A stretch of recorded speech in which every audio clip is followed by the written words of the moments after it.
Welcome back, everyone. We're getting ready to go back live here. That was Shy Blossom, The Fool. Here we go. Welcome back, everyone. This is Desiree DJ DMC, and that was Shy Blossom, The Fool. Thank you, Sparky, for spinning it for us. This is your continued 2 p.m. to 3 p.m.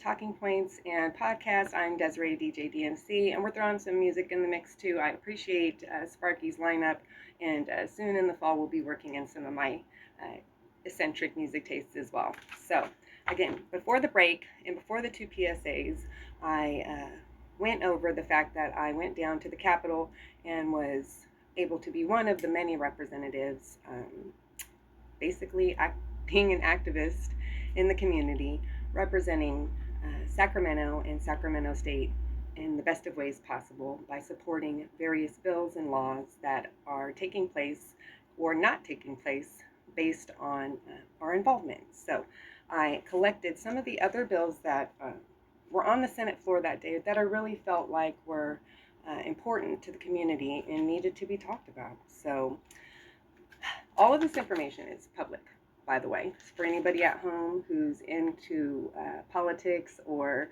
is a poli-sci major or a comms major looking to be a lobbyist or anything like that. These are your resources, and you can get factual information and then fact check that information through a variety of websites so that you are capable to talk about these points with passion and conviction. So one of the very first things that I thought was really, really neat, that they're talking about things that we don't even know about. So AB668, the subject matter, not so fun, but this is for the safety of college students, people that go to events, people that go to concerts, and or anything with the public that they serve alcoholic beverages.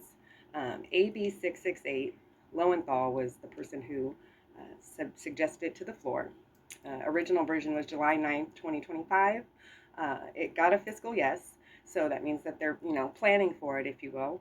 The subject is alcoholic beverage control, large outdoor events, drink spiking. Now, as a college student, both students that are coming inward as well as students that have been here for a little while, we all know the stresses and scary things that can come with drink spiking. So I'm going to talk about it briefly and let you know that AB 668 was introduced to help protect you and protect other people's investments at the event so they aren't held liable for other people's bad behavior. So again, DJ DMC cares about your mental health, your safety, your ability to move freely in the communities that you thrive. So excuse me, the bill requires, the digest of the bill says this bill requires until January 1st of 2029, any person who obtains a catering authorization or daily on-sale license for the sale of alcoholic beverages at large outdoor events to offer testing devices for sale to their customers and to provide upon request a lid with a customer's drink as specified. Now, I don't really know what the protocol was before. I previously had not previously, but I have a vendor business that I fall back on from time to time, and I've always had lids, but it's not alcohol. It's fresh squeezed lemonade and carnival treats, so that's a whole nother ballgame. But to know that this type of literature is out there for people to consume themselves and understand makes me feel comfortable knowing that the college students here on campus can say something if someone is denying them this service. To summarize briefly, before the next break, a person commits drink spiking, and this is the definition too, y'all. A person commits drink spiking when they put a controlled substance or alcohol in the drink of another person without that person's knowledge or consent.